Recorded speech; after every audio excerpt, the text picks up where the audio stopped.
satu hal yang penting buat saya. Saya nggak mau mulai dengan yang lain, tetapi saya langsung aja karena bahannya cukup panjang. Saya mungkin nggak harus selesaikan semua karena ini adalah suatu konteks yang suatu pengajaran yang penuh dan itu harus kita semua tahu semua. Judulnya adalah Go Proclaim. Bahasa Indonesianya adalah pergi dan katakan, nyatakan atau proklamasi. Ya, dan saya akan mulai dengan begini saudara-saudari bahwa kebangkitan Tuhan Yesus adalah mengubahkan sesuatu. Mengubahkan bagaimana kerajaan Allah telah ada di muka bumi dan mempengaruhi hidup kita. Ada 3 hal yang akan kita melihat di sini, yaitu ada shift, pergeseran paradigma ketika Yesus bangkit dari maut, saudara-saudari.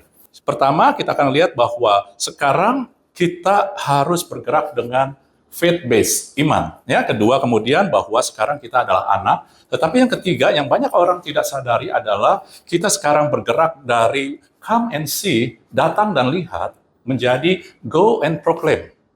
Kita akan bahas semua ini karena fondasi daripada come and see ataupun go proclaim adalah kedua hal ini. Anda nikmati aja ya, bagaimana nanti bisa terjadi. Bapak Ibu, kejadiannya adalah ketika Yesus bangkit dari maut, siapa yang pertama kali dia jumpai dalam Injil Yohanes? Maria Magdalena. Kita punya Allah yang God of details. Pastor Kong sudah jelaskan. Sehingga setiap detail kehidupan ataupun kejadian itu didesain Tuhan. Ini pun suatu desain Tuhan. Anda pikirkan, selama ini gak pernah ada orang bangkit dari maut dan gak mati lagi. Jadi ini suatu momen yang besar, yang luar biasa, dan karena luar biasa yang menjadi Injil firman Tuhan, katakan Paulus katanya iman kita berdasarkan kebangkitan Tuhan Yesus, sehingga nggak mungkin kalau dia nggak atur secara detail. Siapa yang harus dia jumpai, kejadiannya, perkataannya, detail. Karena ada sesuatu yang luar biasa. Saya nggak masuk akan teori teologisnya, tetapi pewahyuannya saya tertarik di sini. Dan Anda tahu, dengar, saya nggak baca semua firman ayatnya kepanjangan dari Yohanes 20, kejadian waktu Yesus bangkit dari maut. Anda tahu yang pertama datang adalah Maria Magdalena. Ketika dia ngelihat kubur kosong, lalu dia lari ketemu murid-muridnya. Yaitu Petrus, dia tarik Petrus dan muridnya, ada murid yang lain. Kenapa dia tarik yang lain? Itu pun ada rancangan Tuhan. Pada saat itu, sosial saat itu, kesaksian seorang wanita nggak berlaku. Jadi kalau dia bilang bahwa itu kuburnya kosong, dia harus bawa pria. Petrus datang, muridnya datang, dia lihat, oh iya, nggak ada. Lalu mereka pulang lagi. Baru saat itu Yesus muncul, ketemu sama Maria. Ini desain Tuhan. Dia butuh momen seperti itu untuk menyatakan kebesaran dia ataupun hal yang akan kita alami. Oke? Nah, yang Anda tahu bahwa saksikan adalah ketika Maria datang lalu kemudian Yesus ngomong. Maria langsung tahu nggak itu Yesus? Anda tahu cerita Alkitabnya? Yohanes 20? Yesus ngomong, "Ibu, apa yang kau cari?" Lalu Maria berpaling. Dia kira Yesus itu adalah penjaga kebun. Dia nggak tahu itu Yesus. Maka dia bilang, Tuhan, kalau engkau tahu di mana engkau letakkan, kasih tahu saya. Lalu Yesus ngomong, Maria. Baru dia sadar. Padahal dia sudah ikut Yesus berkali-kali. Itu suara harusnya familiar. Benar nggak? Kalau saya udah hidup istri saya cukup lama, ya udah menikah, kami sudah menikah 30 tahun lebih, saudara-saudari. Jangan ditanya umurnya, hanya bilang aja udah 30 tahun ya. Jadi pasti di atas 30 kita. Ya. Nggak mungkin 40. Kalau 40 arti kami menikah umur 10 ya. Jadi enggak ya? Nah jadi kalau, walaupun saya nggak ngelihat dia, tapi saya dengar suara dia, saya tahu itu adalah istri saya di sini. Benar? Nah, Maria harusnya tahu juga. Tetapi semua didesain Tuhan. Ketika Yesus ngomong Maria, baru dia sadar. Saudara-saudari, firman Tuhan, domba-dombaku mengenal suaraku. Tetapi sampai firman itu menjadi perkataan pribadi, seperti Yesus ngomong kepada Maria, baru firman itu berarti. Sering kita baca firman hanya sekedar, oh iya, saya sudah baca 1 pasal, saya sudah baca 2 pasal.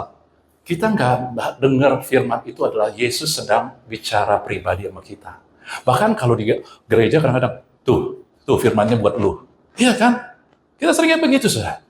Sampai kita mendengar itu perkataan buat kita, baru kita ngelihat ada yang luar biasa dari Tuhan. Oke? Nah, ketika itu maka Maria langsung mau pegang Yesus. Coba Anda bayangkan, kalau pria, rasanya nggak dipegang kan? Wow, ditos. Yesus bangkit. Tetapi memang Tuhan kasih Maria. Dia mau peluk. Kenapa? Dia begitu sayang sama Tuhan. Dan ketika dia ngelihat orang yang dia kasih, dia pikir menderita sekarang, ada di depan dia hidup, pasti emosinya adalah untuk peluk dia. Tetapi Yesus bilang, jangan pegang aku. Saya nggak bicara tentang teologinya, tetapi saya bicara tentang kejiwaannya. Dan Tuhan pakai kejiwaan ini. Karena Tuhan berhubungan dengan manusia yang punya pengaruh besar ke jiwa kita ini. Roh kita itu sempurna, tetapi jiwa kita yang masing terus ditempa. Oleh sebab itulah, yang paling sering dipengaruhi ataupun emosinya, perasaannya dipergejolak adalah kaum ibu. Benar? Ibu-ibu? Wah, ibu-ibunya luar biasa di sini. Ya, senyap. Nah, saudara-saudari, lalu Yesus bilang, jangan pegang aku. Apa yang kita dapat di sini adalah Tuhan sedang mengajari kita. Poin pertama yang kita dapat di sini adalah, next, ya, bahwa ketika Yesus bilang katakan, ya, ketika jangan kau pegang aku sebab aku belum pergi kepada Bapa. Saya katakan tadi saya nggak mau pegang, nggak mau ajari tentang konsep teologisnya, tetapi kejiwaannya, revelation dari kejiwaannya. Bapak Ibu, selama ini Maria mau memegang. Emosi kita ketika kita ada orang di depan kita yang kita kasih adalah pegang. Ya kan? Kita mau pegang dia. Kita ketemu, sudah lama kita pergi pulang dari luar negeri, lalu kita pulang, lihat anak kita, langsung kita pelukan. Karena emosi kita, perasaan kita. Tapi Tuhan bilang, jangan. Apakah Tuhan nggak tahu Maria juga sangat bersyukur dia hadir? Dan buktinya, waktu, saya nggak tahu bagaimana, tapi kemudian ada muridnya yang ketika Yesus datang, muncul lagi muridnya pegang dia kok. Gitu. Saya nggak tahu, tapi itu saya katakan bahwa nggak ngomong teologi ini, tapi ada sesuatu yang Tuhan sedang ajarkan di sini kepada kita semua melalui skenario kebangkitan Tuhan Yesus, bahwa ketika Maria mau touch, dia mau berpegang, dia sedang mewakili kita yang mau melihat Tuhan secara fisikal. Emosi kita, perasaan kita dipengaruhi apa yang kita lihat, saudara.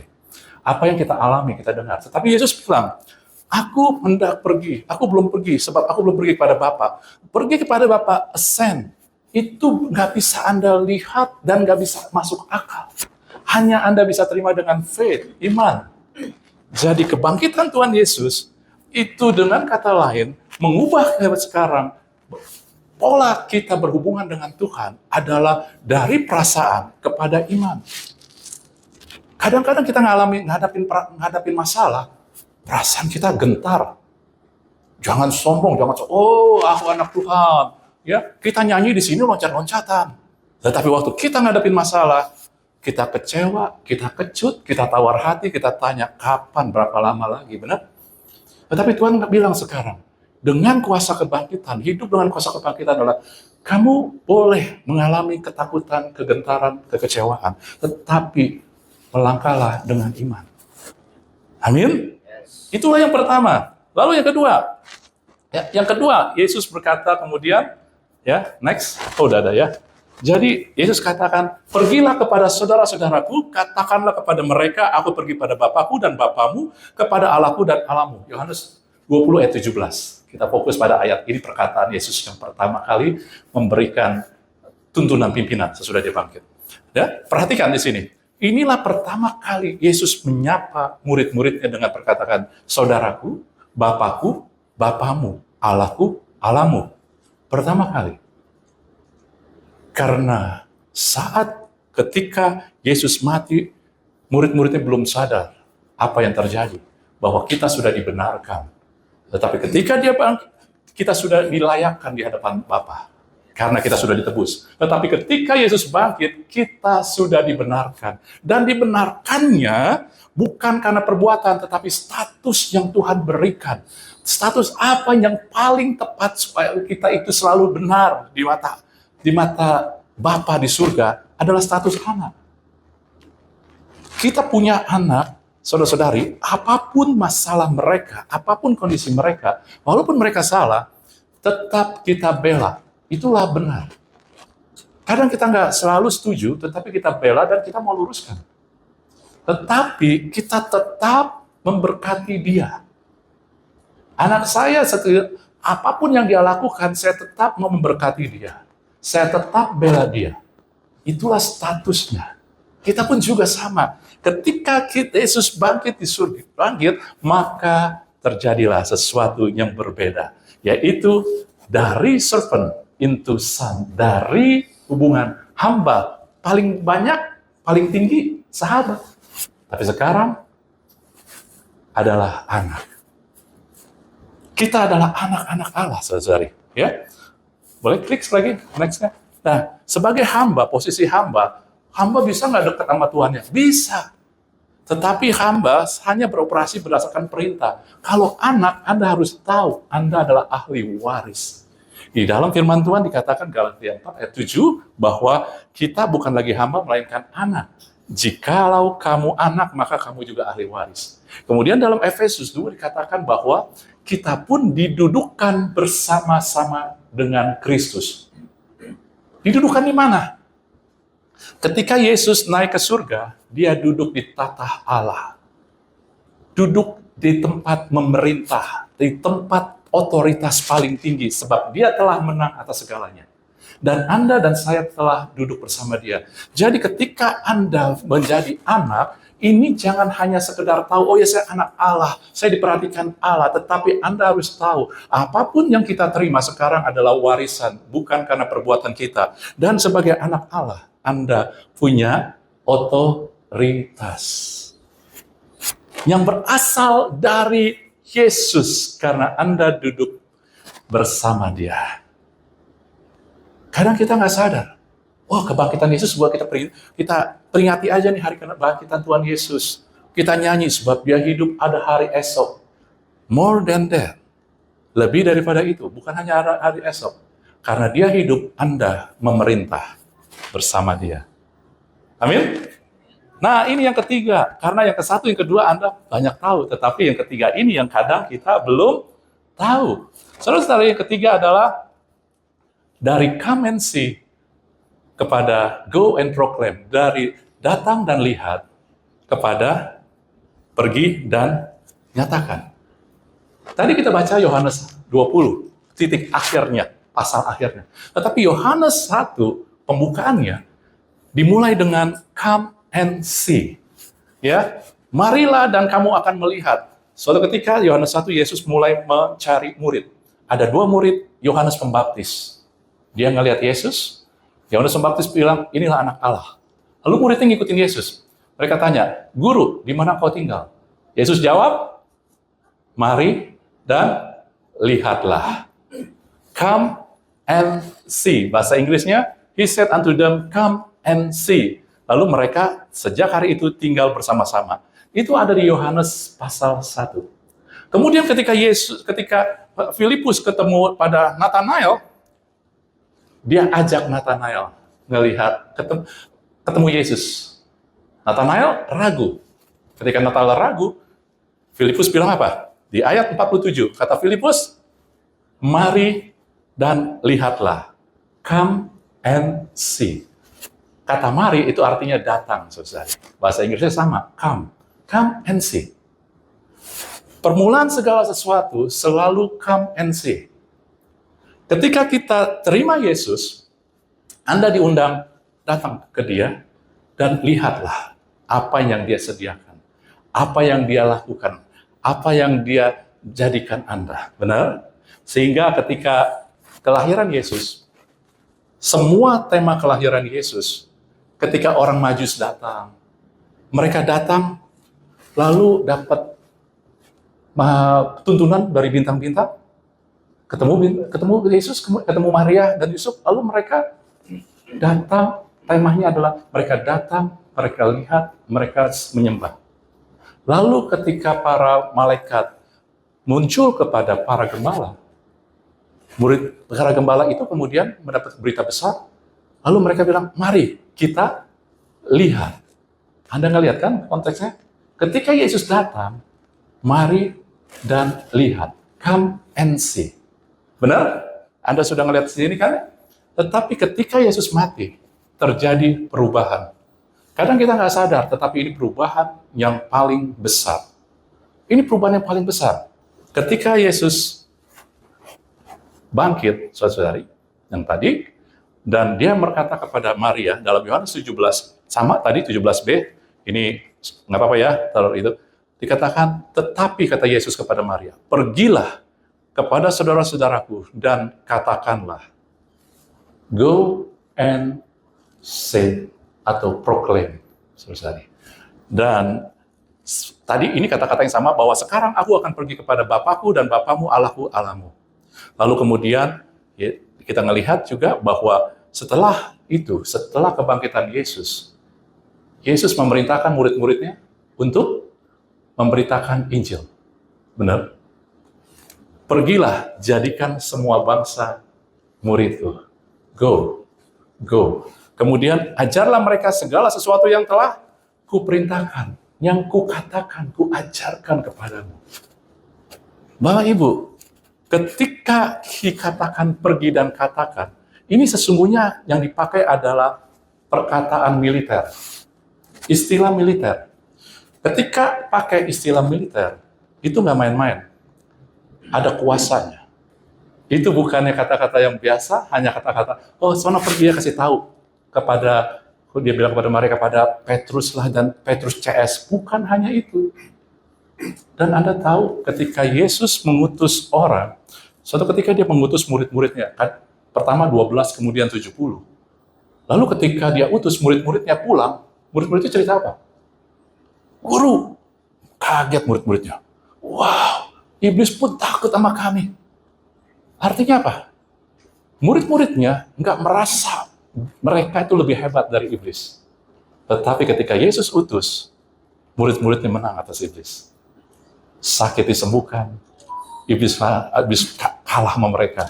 Saudara, ketika Yesus ngomong go, itu adalah pengutusan. Ketika Yesus ngomong pergi, dia nggak suruh dengan Anda hanya sekedar perkataan, tetapi dia berlengkapi Anda dengan otoritas kuasa. Tetapi banyak anak Tuhan hari-hari ini masih diam di come and see.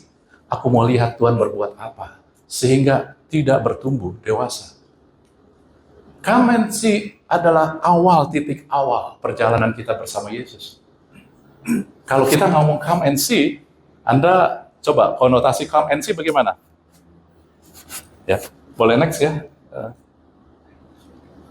Konotasi come and see, jadi kebangkitan Yesus, konotasi ketika Anda bilang come and see, itu untuk membuktikan, kan? Come and see, kita untuk membuktikan. Terus kalau come and see, kalau saya begini, yuk sini. Hasan, sini San, lihat San nih. Hasan hanya jadi penonton. Pasif, ngelihat doang. Wow, Yesus bikin mujizat ya. Tetapi ketika dibilang, go and proclaim, sekarang kitanya yang melakukan pembuat mujizat itu. Bukan lagi Tuhan.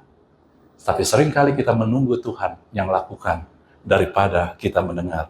Yesus sudah bangkit, maka sekarang go and proclaim. Aku yang nyatakan kuasa Tuhan. Amin, saudari. Bagaimana saat ini kita bertindak? Bagaimana cara kita berdoa? Tuhan tolong dong, sembuhkan saya. Tuhan bilang, go and proclaim. Proclaim kemenangan dia. Anda ada otoritas dari Tuhan. Betul? Saudara, ini yang kita alami, kita jalani. Misalkan begini, saudari. Ketika, misalkan Pastor Kong utus saya, Pastor Bagus, aku utus kamu ke Labuan Bajo. yang enak kan? Nah, itu bisa rekreasi ke Labuan Bajo, gitu ya. Kamu atur gereja di sono, kita bikin gereja di sono, kamu atur. Waktu Pastor Kong suruh saya ke Labuan Bajo, apakah dia hanya sekedar suruh, apa dia sediakan juga tiketnya? Dia sediakan tiketnya. Dia pemimpin yang baik pasti sediakan, apalagi Yesus Tuhan kita. Tapi kita kadang mau melihat bentuknya dulu. Nah, hal yang pertama, Tuhan bilang, jangan attach sama sesuatu yang kelihatan, tetapi faith, iman. Dengan iman Anda terima ketika Tuhan menyutus Anda nggak usah ngelihat orang sembuh dulu. Anda hanya firman ngomong begitu, Anda mulai aja. Anda hanya tahu bahwa kita punya otoritas dan kuasa itu di dalam diri kita. Ini yang sering terjadi masalah di dalam kita. Oke, next. Jadi Anda ngelihat di sini, come and see adalah starting point, bukan tujuan akhir. Awalnya kita baru kita terima Yesus, kita adalah come and see. Kita datang, kita lihat, Anda datang ke gereja, Anda duduk, Anda pulang. Wow, Yesus hebat. Tadi ada kesaksian, ada mujizat. Tadi ada jemaat yang bersaksi, dia disembuhkan. Buta melihat. Cancer sembuh. Fine. Anda sedang mencari bukti. Anda penonton. Oh, tepuk tangan, bersorak. Yesus hebat. Ya kan? Yesus hebat. Salah nggak? Nggak salah. Tapi jangan berhenti di situ. Aku punya Allah yang besar. Wah, karena apa? Kita dengar kesaksian. Kita dengar, kita ngelihat mujizat-mujizat. Tetapi Tuhan nggak mau sampai di situ. Tuhan mau Anda go proclaim. Inilah present point. Inilah posisi kita saat ini. Anda bukannya pasif. Anda adalah pelaku otoritas dan penyalur mujizat yang aktif. Makanya Anda harus pergi. Anda disuruh Tuhan untuk menduduki dan menaklukkan. Sama ketika orang Israel ketika masuk tanah perjanjian di zaman Yosua, tanah perjanjian itu sudah diberikan, tetapi mereka harus berperang, masuki, duduki, bukan kita diam-diam aja. Tetapi kalau mereka berperang, mereka pasti menang. Demikian juga Anda dengan saya. Ketika Tuhan bilang go and proclaim, itu sudah pasti. Tetapi Anda mesti jadi pelaku dudukan, naklukan itu semua. Amin? Anda bisa ikutin? Jadi paradigma yang baru sekarang, saudari. Sebelum Yesus bangkit, Yesus membuat mujizat semua. Orang-orang datang berkerumun, mau ngelihat. Wah, semua yang didoakan Yesus sembuh. Wah, tepuk tangan. Tetapi ketika Yesus bangkit, dia katakan, tanda-tanda ini menyertai orang yang pergi. Orang yang diutus oleh Tuhan. Yaitu mengusir setan, berbicara bahasa baru, menyembuhkan yang sakit. Tanda menyertai kita saat kita mulai pergi. Bukan saat kita mulai, Tuhan tolong sembuhkan dia. Anda mulai datangin orang tersebut dan Anda mulai sembuhkan dia. Jadi sekarang bukannya Tuhan lagi. Yesus ada di dalam kita. Kalau dulu, come and see, dari luar datang ke dalam. Sekarang adalah go, dari dalam keluar mengalir. Tuhan ada di dalam Anda sekarang. Maka kuasa yang sama yang Yesus miliki ada mengalir sama Anda. Dirasakan nggak? Jangan pakai perasaan. Pakai iman. Kita punya Tuhan yang besar, itu sudah di dalam kita. Jadi kalau ada orang yang sakit, aduh sakitnya parah sekali nih. Aduh, kalau didoain nggak sembuh bagaimana Pak? Anda pakai fakta yang mempengaruhi perasaan Anda. Tapi ketika Anda ingat, saya adalah anak Allah, diberikan otoritas. Saya nggak perlu bertindak dengan perasaan, dengan fakta, saya pakai firman aja, apa yang dikatakan firman, maka lakukan aja. Nggak peduli apapun juga. Karena kuasa itu adalah milik Tuhan. Sebab itu, oke? Next. Anda lihat, kenapa saya harus tiga-tiganya nggak bisa sepotong? Karena nggak mungkin Anda go proclaim kalau Anda tidak punya dasar faith. Kalau kita terus pakai fakta, ingat, fakta lah, apa yang Anda lihat, itulah yang mempermainkan emosi kita. Benar? Ada orang yang Anda sebel sekali karena udah menyakiti Anda, terus menyakitin Anda. Kalau orang yang nggak ada, aku sih sudah ampuni dia, aku ampuni dia. Pas orang yang muncul di depan Anda, gitu ya. Anda boleh ketawa, tapi hati Anda memberontak, dia menangis gitu. Itu kita pakai fakta. Salah nggak? Nggak apa-apa. Ada sama kita. Tetapi tindakan kita dengan Tuhan, apa yang Tuhan sediakan, kita terima bukan karena fakta. Saya nggak ada apa-apanya, saya bukan pendeta. Itu fakta. Tetapi apa yang Tuhan berikan bukan karena fakta, tetapi karena apa yang Yesus telah perbuat dan apa yang dia janjikan, dia katakan. Sebab itulah harus faith-based. Dan Anda harus tahu, bukan hanya fakta, tetapi yang membuat Anda yakin lagi adalah Anda sudah menjadi ahli waris, didudukan bersama Yesus. Artinya, Anda di backup penuh. Anda ngelihat nggak waktu Yesus di dunia ini? Dia bilang, dia nggak bisa lakukan sesuatu tanpa melihat Bapa. Apa maknanya? Apakah, waduh, saya harus kayak Yesus, saya bagaimana ngelihat Bapa ya? Bukan secara fisikal. Dia melihat Bapa, dia sedang berkatakan, aku nggak bisa lakukan sesuatu kalau aku nggak melihat diriku sebagai anak. Lihat kebalikannya. Benar kan? Jadi, Anda lihat logikanya begini aja. Yesus bilang, anak nggak bisa lakukan sesuatu tanpa melihat kepada Bapa. Jadi, harus ngelihat Bapa. Kita mulai pikir, aku ngelihat Bapa, aku harus ngelihat Yesus lakukan. Bukan. Yang masuk Yesus gini. Dia bisa ngelihat Bapa, kenapa? Karena dia anak. Yesus sedang mengatakan, aku nggak bisa lakukan sesuatu kalau aku bukan anak Allah. Anda adalah anak Allah. Bagian Anda adalah melakukan hal-hal yang ajaib. Petrus katakan, kamu telah dipanggil keluar dari kerajaan gelap dan terang untuk memberitakan perbuatan Tuhan yang dahsyat dan ajaib. Karena kita adalah anak. Yesus bilang, kalau dia bukan anak, nggak bisa. Ketika dia mau membangkitkan Lazarus, Bapak, aku bersyukur. Dia menempatkan diri sebagai anak. Dia ngomong, Bapak. Karena posisi anak itu spesial dan itulah yang ditopang oleh Allah. Membangkitkan Lazarus itu nggak mungkin. Udah mati berapa hari itu, saudara. Ya, tetapi dia bilang, Bapak, aku bersyukur. Doanya nggak susah. Tetapi dia menempatkan posisi sebagai anak. Lazarus bangkit. Dia hanya perintah order aja. Apakah itu bisa Anda lakukan? Itu bagian yang diberikan kepada Anda dan saya. Amin. Jadi kita ini luar biasa ketika kita ditopang ini, maka Anda punya otoritas penuh. Apapun juga masalah kita. Next, dan inilah go proclaim. Buat saya ada 3 hal sebagai orang percaya yang Tuhan mau. Yang pertama adalah go proclaim adalah utusan kita mau melakukan amanat agung. Tuhan bilang, pergi jadikan semua bangsa muridku dan ajarilah mereka. Wow, luar biasa, saudara. Kadang-kadang kita orang percaya, yang penting kita di gereja. Mana? Orang percaya, anak Allah, dia menerima pengutusan dari Tuhan untuk go proclaim. Kita bukan dengan cara, oh ya, kamu harus jadi orang percaya ya, kau bertobat ya ke gereja yuk. Bukan, Anda mulai menyatakan kuasa Tuhan di kehidupan mereka.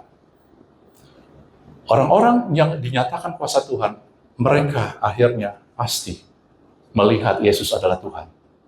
Kan kita bilang kan, bahwa yang kita lakukan adalah supaya mereka mengetahui, memahami bahwa Yesus adalah Tuhan. Bagaimana mereka bisa tahu Yesus adalah Tuhan? Hanya ketika otoritas dan kuasa Tuhan mengalir melalui kita dan dibuktikan, dialami orang tersebut. Baru mereka terima Yesus. Susah? Enggak susah. Karena mereka, Tuhan yang suruh kok. Tuhan bilang apa? Tuayan banyak. Yang diutusnya kurang. Pengerjanya kurang. Bukan pengerja gereja. Pengerja gereja bisa banyak. Tetapi yang diutus Tuhan, itu yang mau, yang ngerti, yang memahami, itu yang gak ada. Minta, Tuhan bilang minta. Tuhan sedang mendoakan Anda dan saya. Kita pikir dia berpikir, oh minta orang lain. Tuhan minta, Tuhan sedang berdoa buat kita. Kadang kita ini yang diutus. Yang diutus itu punya otoritas. Yang diutus punya kuasa. Jadi Tuhan sedang berdoa buat kita, bukan buat orang lain. Kita sedang berpikir, Tuhan kirim pengerja supaya mereka juga menjangkau jiwa-jiwa di mana-mana, di daerah-daerah. Bukan saudara, Tuhan menyuruh kita. Tentang pergi ke daerah itu tentang panggilan. Ada orang yang disuruh, ada yang enggak. Tetapi tentang membawa otoritas dan kuasa Tuhan, itu sudah melekat kepada orang percaya anak-anak Allah. Jadi ayo, kita jangan lupakan ini karena kita berkutat dengan masalah kita dulu. Lalu yang kedua, ketika go proclaim, kita memiliki kuasa otoritas. Ketika dikatakan bahwa kamu akan menerima kuasa kalau Roh Kudus turun. Sekarang Roh Kudus sudah turun, ada di dalam kita.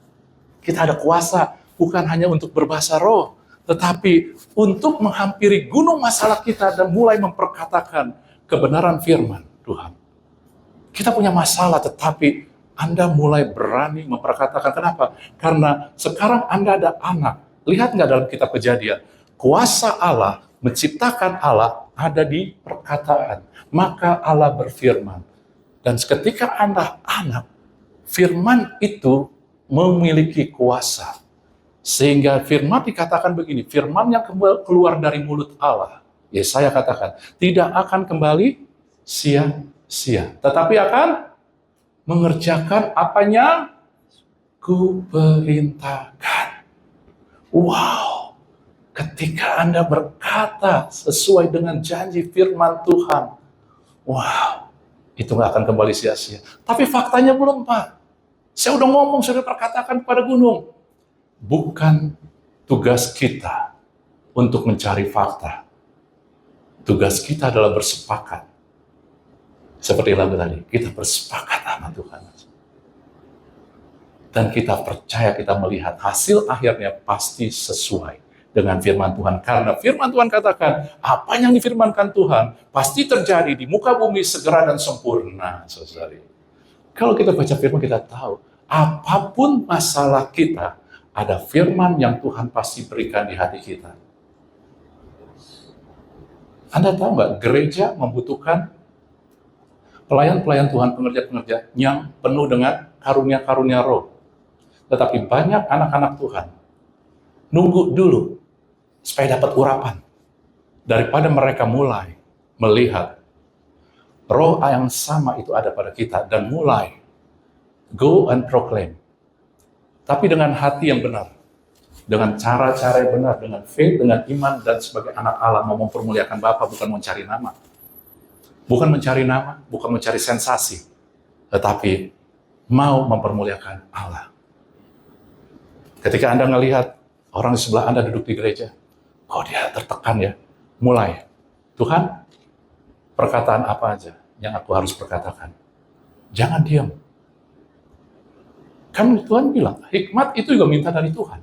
Anda mulai proclaim. Dunia sedang menantikan gereja, yaitu kita ini, untuk melakukan mujizat Tuhan. Bukan Tuhan Yesus lagi, kita. Makanya dia bilang, go, kamu lakukan sekarang. Amin ya? Jadi, kalau ada masalah kita udah, aduh Tuhan sudah mati dah, udah nggak mau hidup. Saudara-saudari, Anda diberikan otoritas, jangan pakai perasaan, hadapi masalah kita. Sebesar apapun juga. Walaupun mustahil, udah hancur, udah kacau, baik masalah keluarga, finansial, sakit penyakit, just go and proclaim. Gampang nggak? Gampang. Tetapi kalau susah, Tuhan nggak kasih kita. Tapi gampang karena kita anak Dia. Dia mau kita percaya diri dan menjadi utusannya. Amin? Oh yes Lord. Nah, yang ketiga adalah ketika go proclaim, Anda harus tahu, mujizat, Anda bukan mencari mujizat. Anda menyalurkan mujizat Tuhan. Karena mujizat menyertai kita. Dan itu hanya dikatakan ketika Yesus bangkit, setelah Yesus bangkit dari surga. Kadang kita nggak sadar, apa bedanya Yesus bangkit dan nggak bangkit? Saya jadi righteous, saya jadi orang benar. Iya, apa dampaknya? Karena society, dunia, ingin mencari dampaknya, saudara. Ya, oke, next. Jadi inilah, go and proclaim adalah Anda hidup dengan iman, mendengar suara firman Allah yang berasal dari suara Tuhan kepada kita secara pribadi. Jangan bilang, ini firman buat lu. Enggak, buat kita. Tuhan ngomong buat kita. Dari dasar, ini fondasi, saudara. Karena fondasi segala sesuatu iman. Anda jadi anak Allah karena iman, bukan karena Anda merasakan, saya anak Allah. Bukan karena iman, saudara. Ya. Dan kemudian Anda adalah anak Allah. Siapa kita dalam Kristus? Ingat ya, dahsyat. Ingat Yesus ketika dia melakukan mujizat, dia melakukan sesuatu, dia ngelihat Bapa, dia ngelihat posisi dia sebagai anak. Wow, kalau Anda ngelihat selalu lihat melakukan sesuatu, melihat siapa saya sebagai anak Allah, itu sama seperti Yesus. Ketika di muka bumi Yesus 100% manusia, tetapi dia penuh dengan kuasa karena dia melihat diri dia anak. Anda baca doa-doa Yesus selalu berhubungan dengan Bapa karena dia melihat diri dia anak. 5 roti 2 ikan, sama juga. Bapa, aku bersyukur. Semua dia fasihkan posisi dia sebagai anak. Di dalam anak, Anda itu tenang, ditopang, ada kuasa, lalu otoritas bagi Roh Kudus. Amin. Anda diberkati, Anda tahu bukan hanya diberkati nih. Ada sesuatu yang stir up, yang bergelora di dalam Anda. Untuk, wow, that's me, itu saya. Itu saya. Saya bukan orang biasa-biasa aja. Ketika Anda terima Yesus, Yesus mati untuk dosa Anda. Tetapi ketika Yesus bangkit, Anda bukan orang berdosa, tetapi Anda sekarang alat Tuhan. Next, saat ini pertanyaannya. Ya. Maria Magdalena ketika dia datang ke kubur kosong, dia tertekan. Dia nggak ada pengharapan. Dia datang bukan mau bertemu Yesus yang bangkit. Dia datang dengan pikiran negatif. Sehingga Yesus yang mati. Sehingga ketika kubur kosong, dia nggak pikir mujizat. Dia nggak pikir sesuatu yang luar biasa. Dia pikir ada yang mencuri. Seringkali dalam kehidupan kita, kita selalu negatif. Mengharapkan yang negatif. You are the son of God. Kalian anak-anak Allah. Kegelapan tidak bisa menguasai kita. Kenapa ekspektasi kita negatif? Kenapa? Kita harus sadari itu. Ya, mungkin kita kayak Maria Magdalena punya masa lalu yang buruk. Selama ini ada sandaran, yaitu Yesus kemudian hilang tiba-tiba. Kenapa kita harus takut?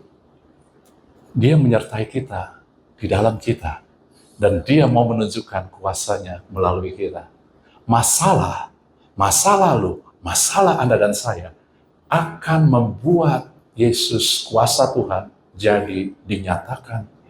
Bukan untuk merendahkan Anda, bukan untuk menghancurkan Anda. Masalah kita harus Anda melihat adalah fondasi.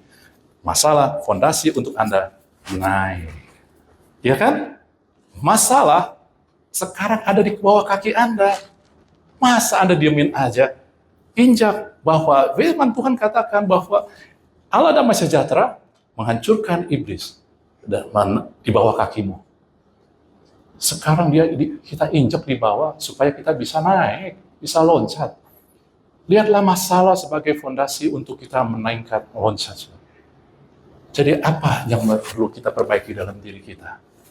Lewat kebenaran firman ini.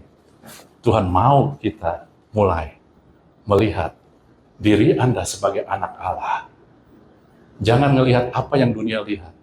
Dunia lihat mungkin berdasarkan status sosial, posisi Anda, jabatan Anda, tetapi Tuhan nggak pernah. Siapapun Anda, kalau Anda terima Yesus, Anda adalah anak Allah yang luar biasa. Bukan hanya main-main saja, tetapi kadang kita nggak kenal, nggak tahu. Firman Tuhan katakan, umatku binasa karena tidak mengenal Allahnya. Kalau Anda baca surat-surat Paulus, dia tidak berdoa supaya mujizat terjadi. Dia berdoa supaya kita mengenal dia. Perjanjian baru, seruannya adalah mengenal Tuhan. Mengenal Tuhan. Karena Petrus katakan, ketika kita mengenal Allah dan mengenal Yesus, maka kasih karunia dan damai sejahtera Tuhan Artinya, segala sesuatu yang bukan dari kita sumbernya, itu akan semakin berlimpah-limpah. Bukan Tuhan yang tahan, tetapi kita yang nggak kenal Dia. Amin. Siapa yang punya masalah hari ini? Anda mulai katakan, masalah engkau nggak bisa mengalahkan aku. Engkau adalah batu pijakan supaya aku loncat. Boleh pemusik? Kita akan tutup. Saya undang kita bangkit. Kita minta Tuhan bekerja di hati kita. Berapa syakar.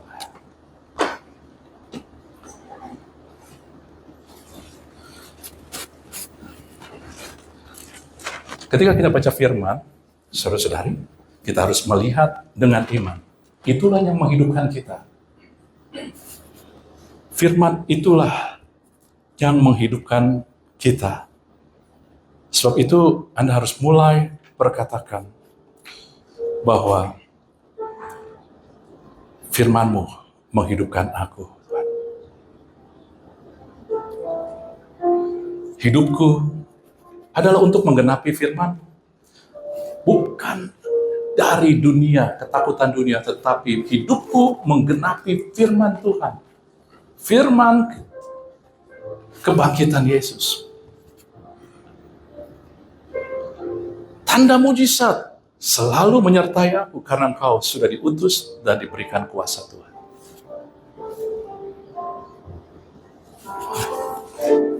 Hidupku menggenapi firman-Mu.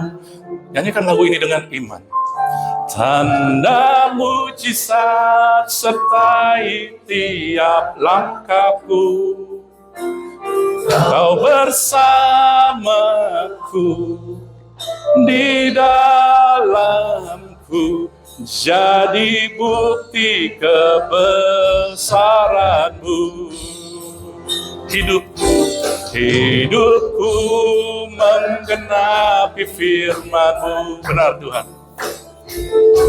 Tanda mujizat sertai tiap langkahku. Kau bersamaku di dalamku, jadi bukti kebesaran-Mu. Saudara, ketika Anda nyanyikan lagu ini sebagai pernyataan iman, karena itulah yang Yesus sediakan bagi Anda dan saya. Hidup Anda menggenapi janji-janjinya. Setiap janji Tuhan adalah ya di dalam Kristus itu bagi Anda. Tanda mujizat menyertai Anda. Karena Yesus ada di dalam kita. Dia nggak pernah meninggalkan kita. Dia selalu bersama kita. Untuk apa? Untuk menjadikan kita bukti dari kebesaran kuasa Dia. Supaya orang percaya, orang melihat bahwa Yesus adalah Tuhan. Sebab itu mulai hari ini, Anda mulai melihat masalah apa yang Anda alami. Pergumulan apa yang Anda miliki. Just say a word. Mulai perkatakan firman Tuhan. Mulai perkatakan firman Tuhan. Di mulutmu kau memiliki otoritas dan kuasa. Mulai perkatakan firman Tuhan. Mulutmu memiliki kuasa karena engkau anak Allah. Engkau didudukkan bersama Dia di tata otoritas, tata kuasa, tata pemerintahan. Mulai perkatakan. Oh Tuhan Syakarabayana. Mulai perkatakan masalahmu. Katakan firman Tuhan. Mulai berkatakan pada gunung masalahmu. Tuhan suruh go and proclaim. Tuhan suruh pergi dan katakan. Dia kasih otoritas itu kepada Anda.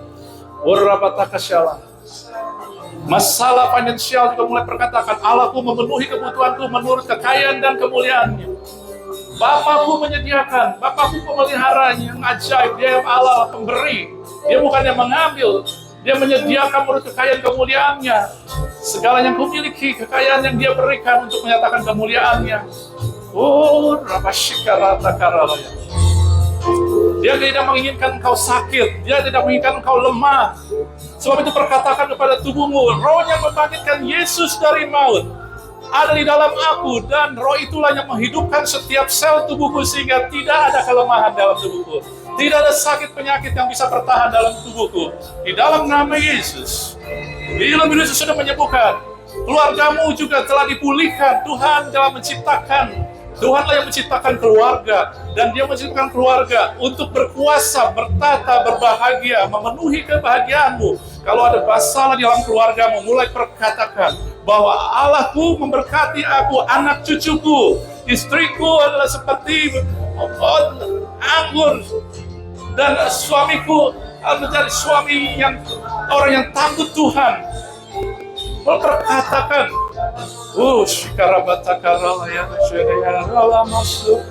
engkau pembuat mujizat, engkau diberikan kuasa otoritas, dan pergilah mulai nyatakan kebesaran Tuhan. Jangan takut. Berdoa buat orang-orang yang di jalanan ataupun siapapun yang Tuhan pertemukan dengan engkau. Jangan takut. Yesus ada di dalammu. Yesus ada di dalam.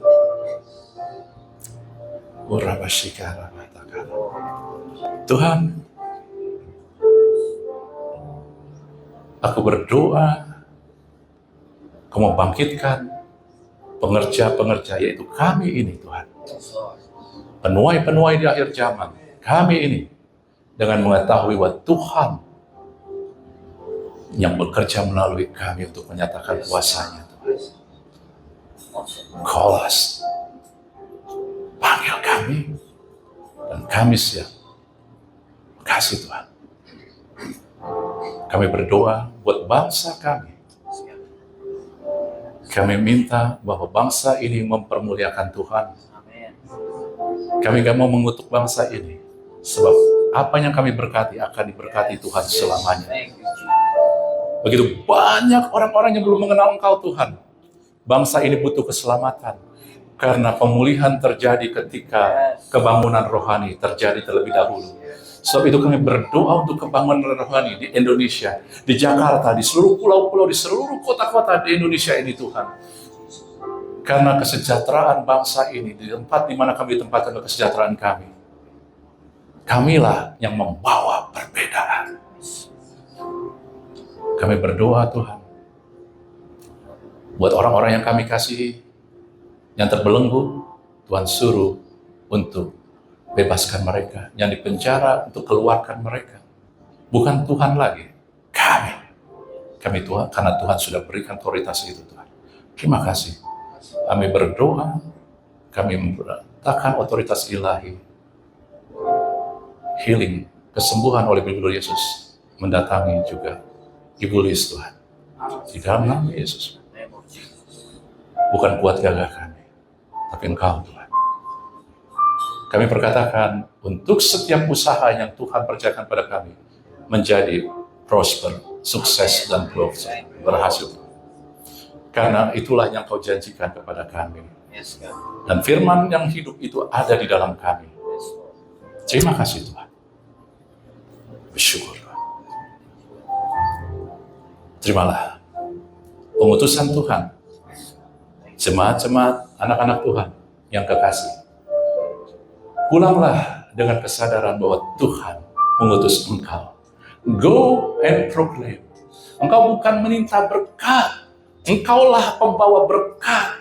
Engkau bukan minta mujizat. Engkaulah pembawa mujizat. Engkau bukan minta, tapi engkaulah yang menjadi sumber dari yang mengalirkan segala yang dibutuhkan. Dan pulanglah dengan iman dan kepastian yang kokoh dari Bapamu yang begitu mengasihimu dan mendengar engkau, dari Tuhan kita Yesus Kristus, teladan yang telah menjadi bangkit, dan semua kita terima karena Dia, dari kuasa Roh Kudus, dari Roh Kudus yang bekerja di dalam kita. Mari kita yang terima katakan amin. Tuhan berkati kita semua.